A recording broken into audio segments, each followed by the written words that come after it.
that? What does it actually mean? Yes. So PCOS is a diagnosis that really affects our ovaries and how our ovaries work. So different people, even though that I've been diagnosed with PCOS, somebody else also might be diagnosed with PCOS, but we can have different symptoms. So everyone's symptoms is different.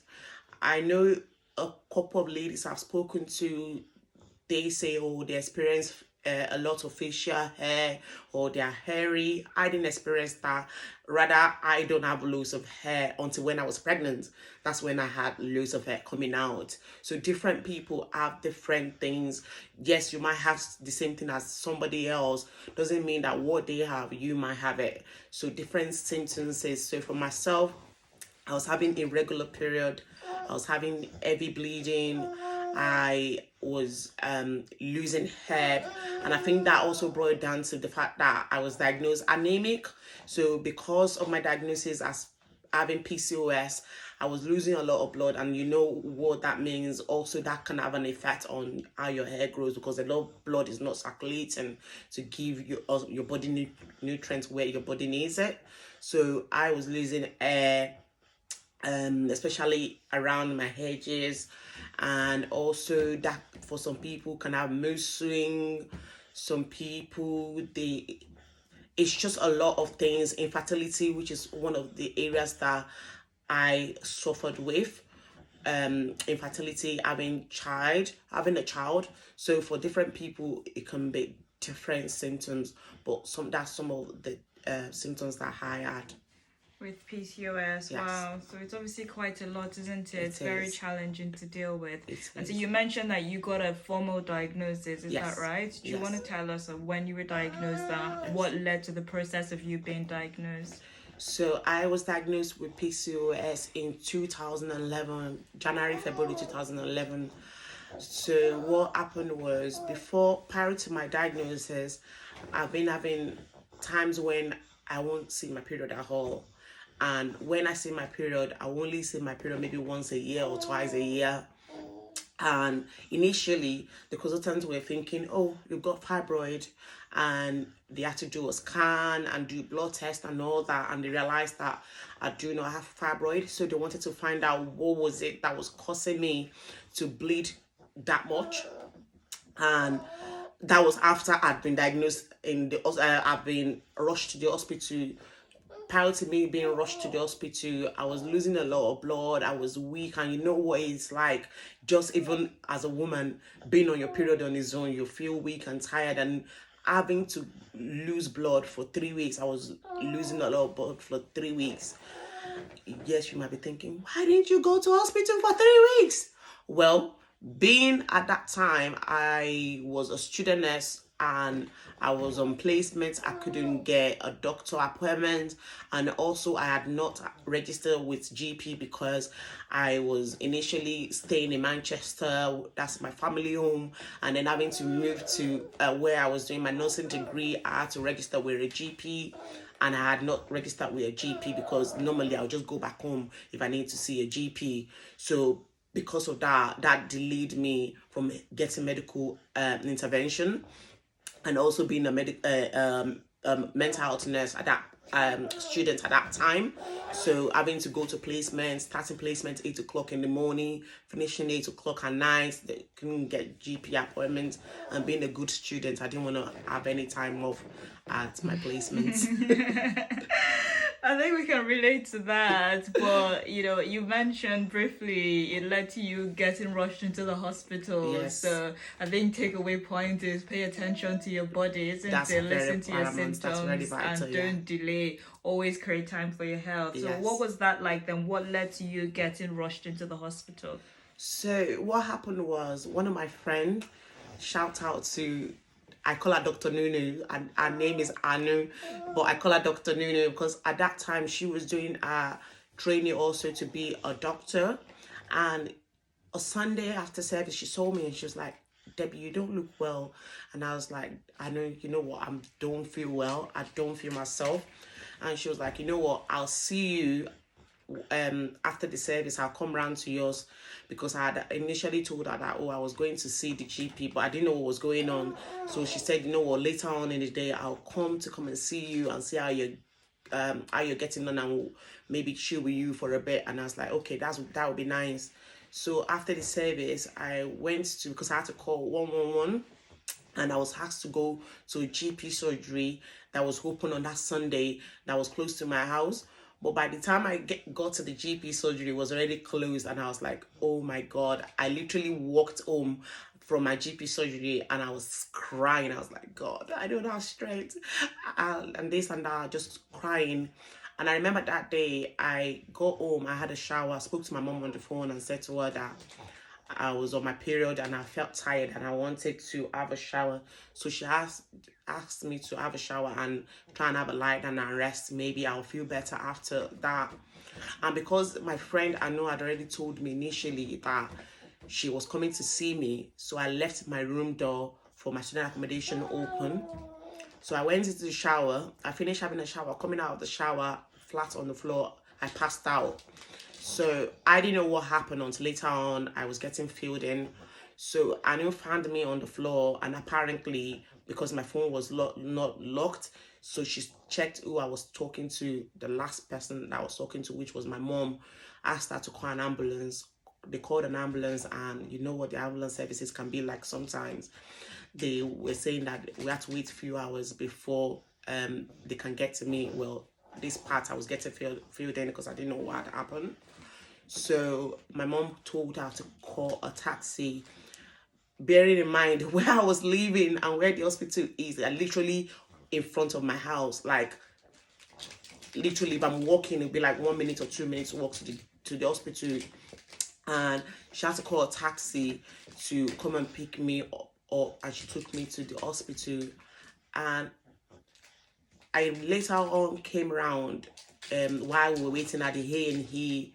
And one thing that I really want to talk about that happened that day was the way we are judgmental as people. We can't be judgmental. Because I remember at the A&E, as we were waiting at the waiting area, because I had already passed out, but I came round and I was talking to Anu, trying to be a strong person like I am. I'm the kind of person that when something is wrong with me or something to do with my health, I would just like try to not be a force. I don't want to seem like, oh, I'm bothering people, or I'm a force. I'm making a fuss about a situation. So when I came round, I was making a joke and laughing with Anu. And the lady, because she saw me laughing, and she was like, oh, you're okay, there's nothing wrong with you. And later on, when my friend Anu told her that I was bleeding a lot and they could see that I was bleeding, she immediately said, oh, you've had an abortion, that's why you're bleeding like that. And I just thought, and I was sat there, I'm not joking, for more than 5 hours. All they were asking me to do is do blood sample. Let's check if you're pregnant. They're just asking me to do urine sample every time, and just left me there at the waiting area for hours until we literally had to go and meet there and say what's going on. Because at this point, even though I was trying to be brave, I couldn't take it anymore, and I had to approach her. I was like, what's going on? And not until I passed out again, and that's when they had to do something and they had to rush me. Wow, Jerry, I'm so sorry you went through that. That's such a traumatic experience, wasn't it? It was. That's so horrible. I think it just goes to emphasize as well, the kind of care that, especially for people who are in the health field, so if you're medical practitioners, to be a bit more empathetic towards what your patients are going through. Yes. Yeah. And it's good that you had someone there to also speak up for you on your behalf, especially at the times when, like you said, you'd lost consciousness. Yes. So when you then eventually got seen, was that what then kick-started the process of you getting the investigations and coming to the diagnosis that you had polycystic ovarian syndrome? Yes. So what happened was, because I didn't realize what had happened when I passed out again until when I woke up the next morning. I found myself in women. So initially, I was in Royal Hospital in Liverpool. From there, I was then transferred to Liverpool Women's Hospital. So I woke up and I saw myself like with bag of blood put into my system, and my mom next to me. And I was like, what's going on? So at that point, during the ward round, that's when the doctor came round to me and said, oh, we have to contact your next of kin because you passed out. We have to get consent. We have to put you on blood transfusion because you lost a lot of blood. And from then, they wanted to find out what had happened and what is causing me to lose a lot of blood. And that's when they had to do a scan, because initially they were thinking it was fibroid, because they were wondering what could cause you to lose this much blood. Because from what I was told, I had to have 4 bags of blood, so that means 4 pints. And they were wondering what was causing it. And when they did a scan, they didn't realize that it wasn't fibroid, and they found out that there was cysts on both of my ovaries. That's when I got diagnosed with PCOS. Wow. So the symptoms can be quite severe then if you're passing out that much blood that you essentially lost consciousness and had to get a transfusion. Yeah. So I suppose if people are listening and they can maybe relate to some of these symptoms, what would your advice be to them? One of my advice would be know yourself and seek for help as soon as possible. Speak out. Even if medical professionals are not listening, keep speaking. Keep talking until one person hears you. That person might not hear you, but you don't know if the next person is going to listen to you. Keep talking and speak out. That's one of the or two advice that I would give. Thank you for sharing that with us, Debbie. Then I suppose when you then formally got diagnosed, what was your initial reaction? Was it like some kind of relief that at least you knew what was going on? Was it scary? How did you feel? How did you take that diagnosis? It was kind of two-way for me. So I was kind of relieved, and at the other hand, I was kind of scared. I was relieved because then I was like, finally, we can know where the issue is and how to address the issue.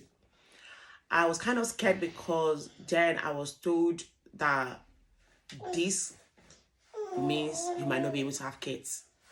And at that point, I was in my late 20s or mid 20s when I was diagnosed. So yeah, so I was kind of scared and thinking what's next, and leaving me with a lot of questions. Yeah. And what sort of impact did that have on you then? I mean, you have all these questions and this new health condition to deal with. How did it affect your day-to-day activities? Because you mentioned you were a student nurse at the time. So you still, I'm assuming, had lectures, had placements, all of that stuff, and family life, maybe general commitments outside of school and working. How did that affect you? That affects me in a lot of ways. So like you've said, I was training to be a mental health nurse, and at this point, bearing in mind that this is what's my second degree, I was already initially doing a course as my first degree. And at this point, when I had that diagnosis, and I'm thinking, why me? Like the card that we all play, why me? Why is this happening to me? And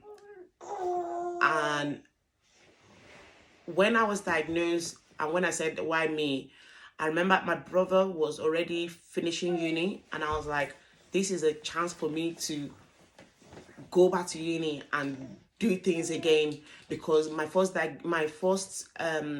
degree that I was doing, I didn't finish it. I had to, because it wasn't something that I liked and something that I wanted to do. I only went to do it because African parents, you know what African parents can be like. So I struggled during that course. I struggled to finish that course.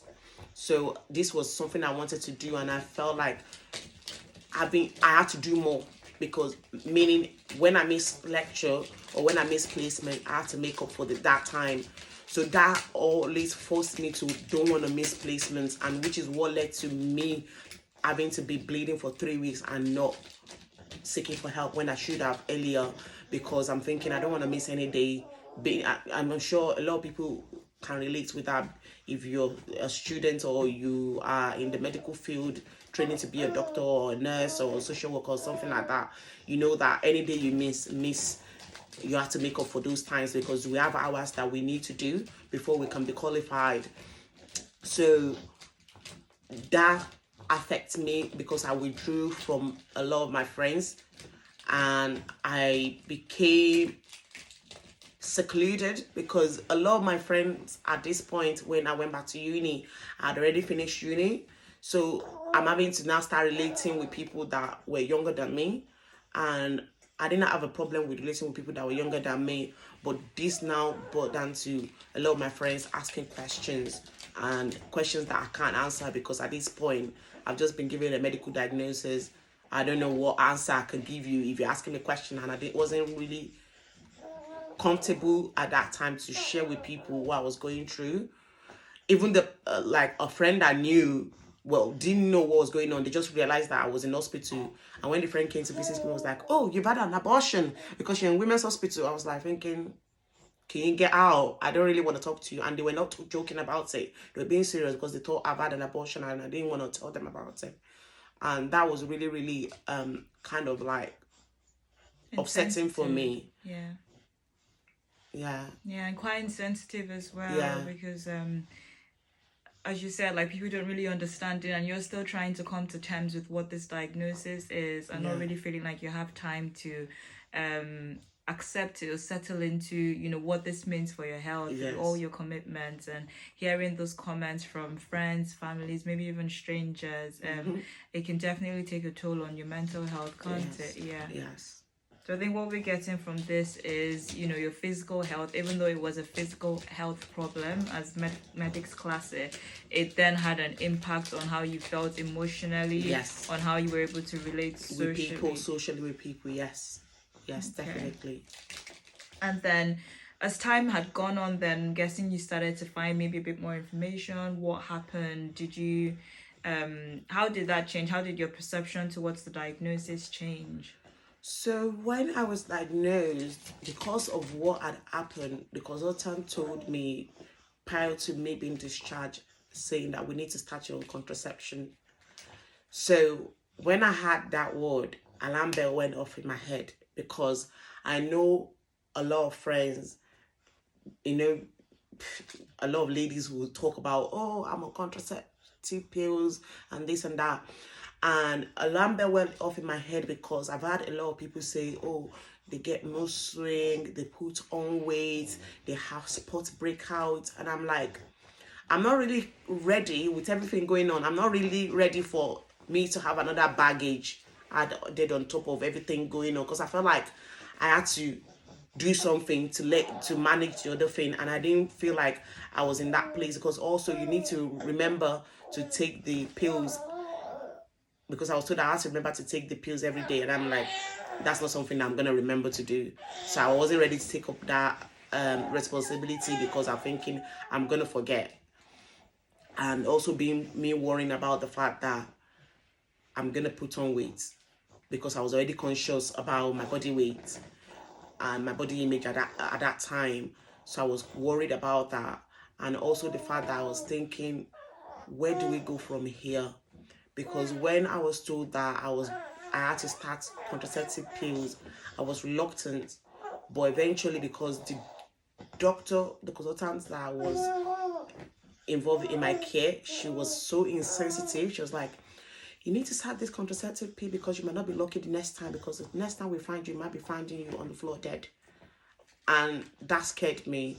Because I was then, like, because of what she said, forced to want to take the pills, not because I want to take the pill. So I was then started on the pills, and when I got on the pill, my blood pressure went up, and I also start having other physical health issues to deal with. So I just like, I can't do this anymore, and I had to go back to the consultant, and they were like, "No, we have to stop you straight away," because once I went on the pill, my blood pressure had to be monitored, and they were like, "We have to stop you on this pill. We need to try you on something else." And I know I'm not trying anything else until when I'm ready and comfortable to start something else. That's when I need to go and read more about this and know what I'm dealing with before I put anything else in my body. And I remember the doctor saying to me, because at that point I was taken on by another consultant because the other consultant was insensitive and I didn't really want her to take over my care anymore.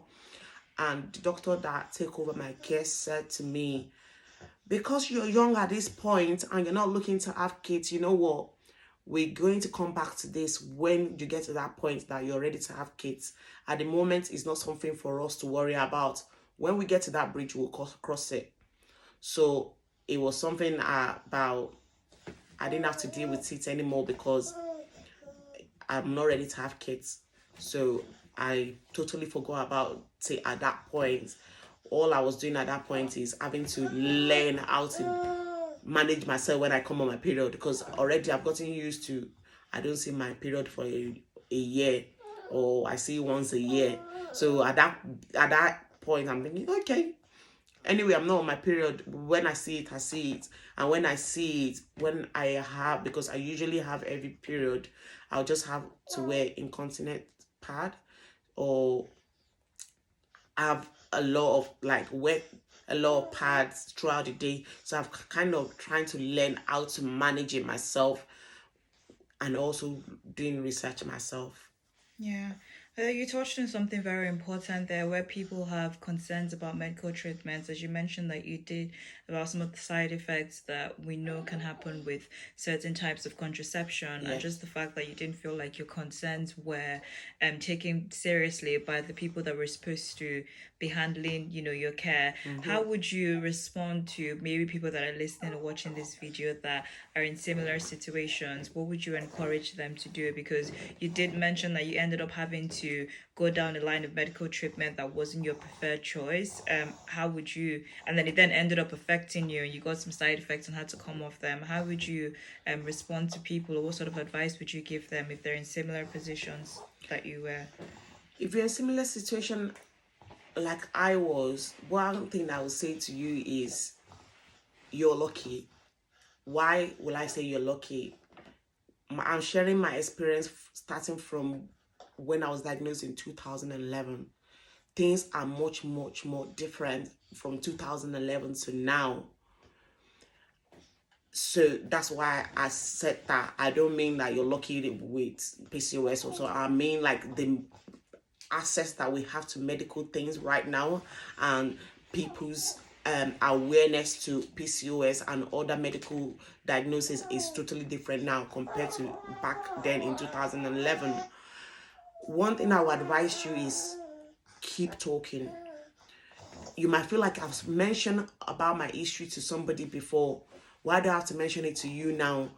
At the end of the day, it's all about you. Nobody will look after you the way you look after yourself. So I would advise you to keep talking until one person, you get one person's attention. You can't overemphasize about your health than anything else. So keep talking, because you don't know that person that you will get their attention. So you have to keep talking, keep researching. Yes, the doctors and the health professionals, yes, that's their field, but do more research. Ask people that have been through it, whatever diagnosis it is. Ask more people that has been through it, because then the next time you go to your ward round, or next time you're meeting with your consultants, you can ask questions, and asking questions will lead to you getting answers to whatever it is that you need an answer to, instead of you thinking about it, worrying about it in your head. Ask questions, write your questions down, research about it, then ask questions. That will be my take home on that. Thank you very much for sharing that advice. I think it's important that people take control of their care. As you mentioned, it's your body, it's your health. No one is a better expert at the condition than you are. Yes. So you know your symptoms best. You know how you're responding to whatever treatment is being offered, and you know what your preferences are. Yes. So definitely speak up. So thank you for sharing that advice. So you mentioned that you had to then come off this medical treatment, and you and the consultants made the decision to not use any medical treatment at the time. Were there other maybe coping mechanisms that you used? Anything else that got you through, the symptoms, or even just the coping mentally with what your diagnosis was? Was there anything that you did? There was a lot of things that I did. So one of the things that I did was, speaking out to few of the friends that I could trust, 1 or 2 friends that I could talk to, that I could trust. Even though I couldn't tell them a lot of things that were going on, but just being able to talk about, oh, like people, like a lot of people that were around me, they kind of have an idea, because when I'm on my period, initially, when I was initially diagnosed, you will know because I was staining myself. So one thing I would advise people is talk to people that are around you, family, friends that you can trust. Another thing that I did that helped me was exercise. When I'm exercising, I zoom out from every other thing that was going on. That's like my time. I'm controlling what is going on around me at that time, because I'm zoned out from everything that was going on around me. And it was helping me not only physically, it was helping me mentally also. Like we all know, they say when you exercise, your body is releasing endorphins that help your body, so like make you feel good. Where it's like when you finish doing exercise, you feel good, you're like, oh, I look good, because you think when you're doing exercise, straight away you start losing weight or something, but it's because you're feeling good. Your body is releasing something to make you feel good.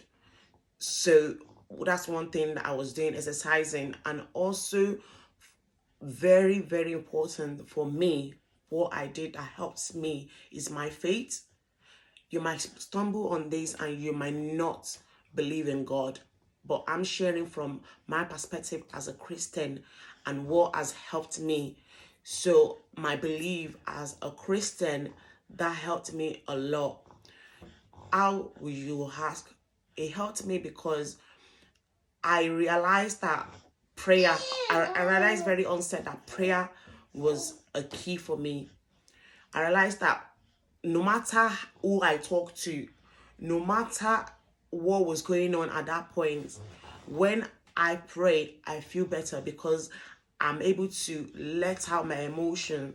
I'm able to talk to my Father, who is God, how I feel. And I realized that once that happened, if I need to cry, I will cry.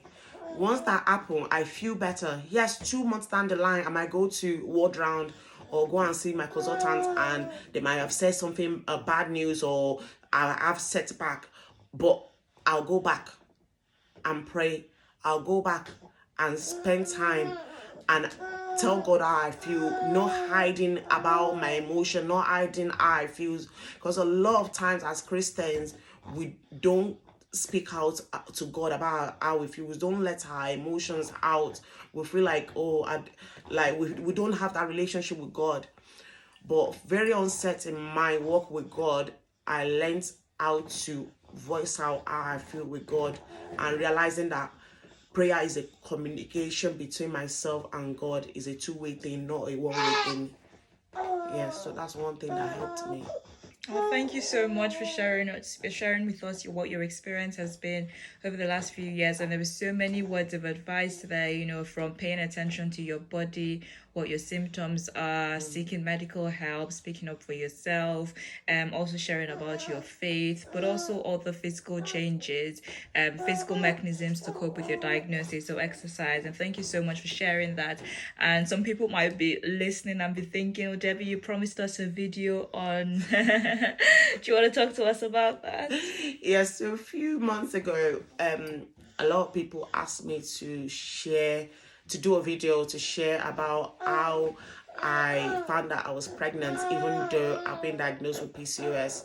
Because one thing that I was told when I was diagnosed is I might not be able to have kids. Initially, that's what I was told.